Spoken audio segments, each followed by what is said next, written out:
Are you here? Welcome.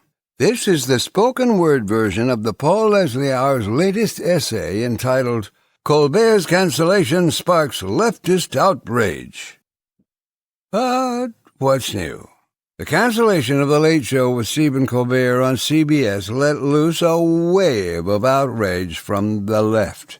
Some see it as a political betrayal from legacy media, and others as a conspiracy.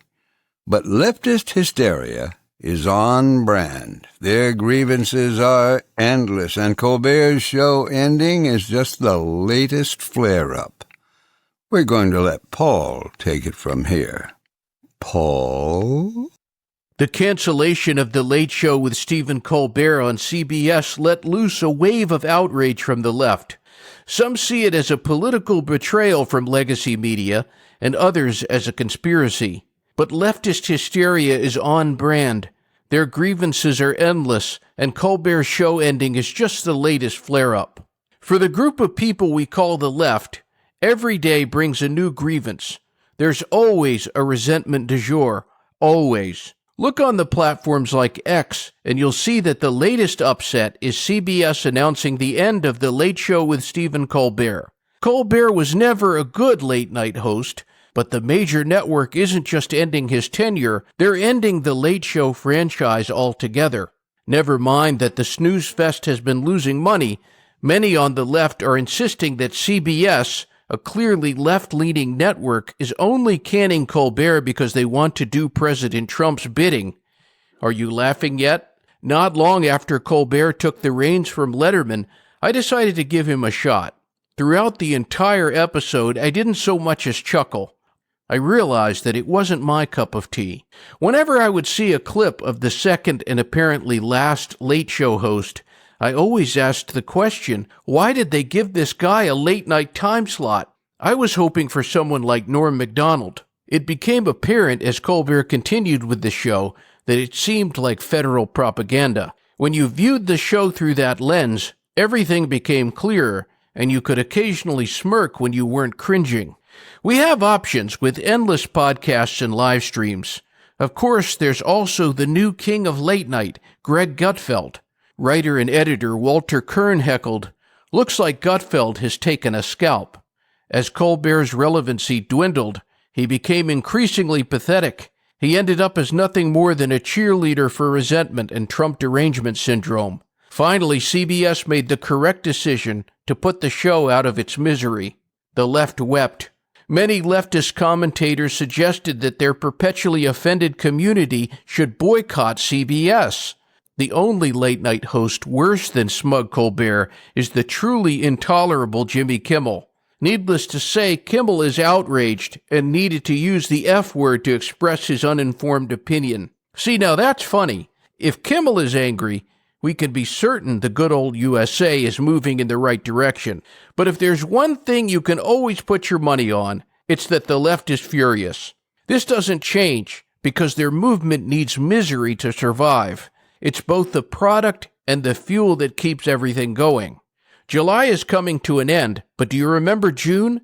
President Trump delivered in-person remarks on June 10th at Fort Bragg, North Carolina, in front of soldiers and everyday Americans alike.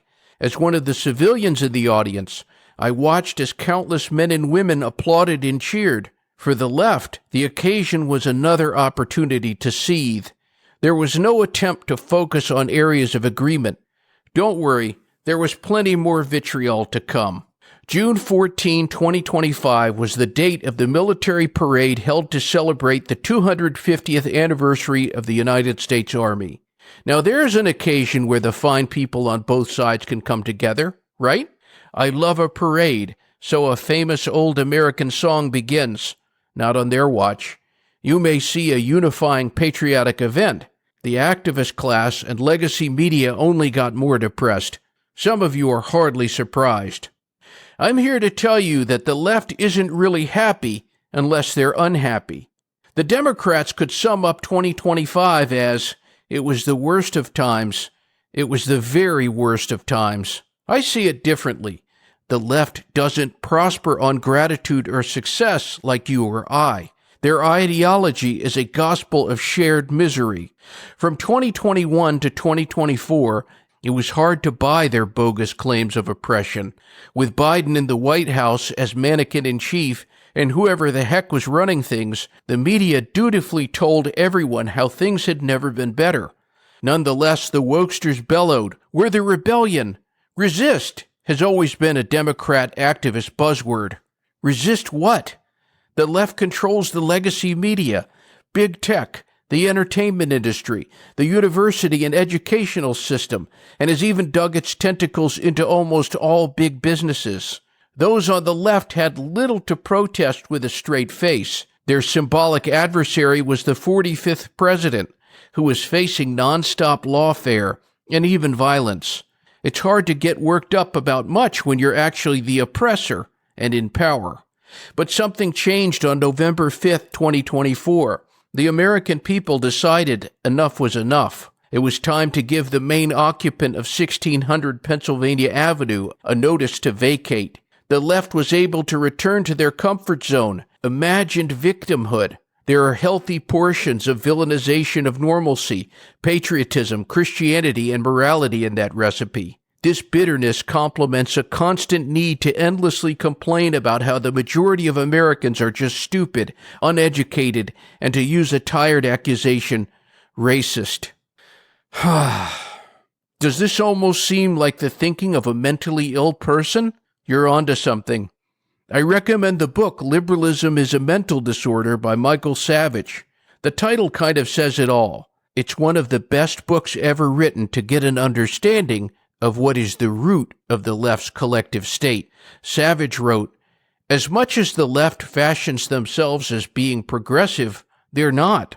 In reality, today's leftist movement is made in much the same way as sausage. It's a blend of fascist, communist, and socialist ideologies from 20th century Europe, with a pinch of Nazism, all ground together, yet retaining the flavor of all its various parts. If you want to see how the sausage is made, get Savage's book.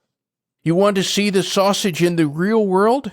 Go check out any leftist protest. Last year I went to Savannah, Georgia to see one of Trump's speeches at the Johnny Mercer Theater. Walking through the city, clad in a long-sleeve button-up shirt and khakis, no clothing to signal allegiance to any ideology, I became surrounded by a small mob of left-wing activists. From deathly thin young men in black skinny jeans who moved in closer, to elderly ladies with frightening eyes who mostly kept a distance, it was so clear that these were people fueled by hate.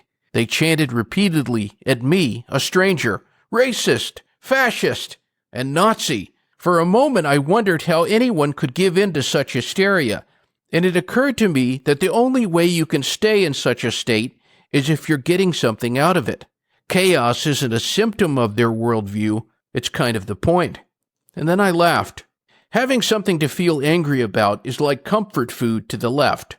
They feel like revolutionaries. Holding up signs that say no kings makes them feel united with other mental disorder sufferers. It's also something sure to keep them occupied for a long time. America has never had a king or queen in the 249 years since the Declaration of Independence was signed. As long as there continues to be no king, the leftists will feel like they're accomplishing a lot. It gives them something to do until the next thing offends them. As long as there are men's and women's restrooms, Christmas, July 4th, and the Constitution, they'll always have plenty to be upset about. The left wouldn't have it any other way.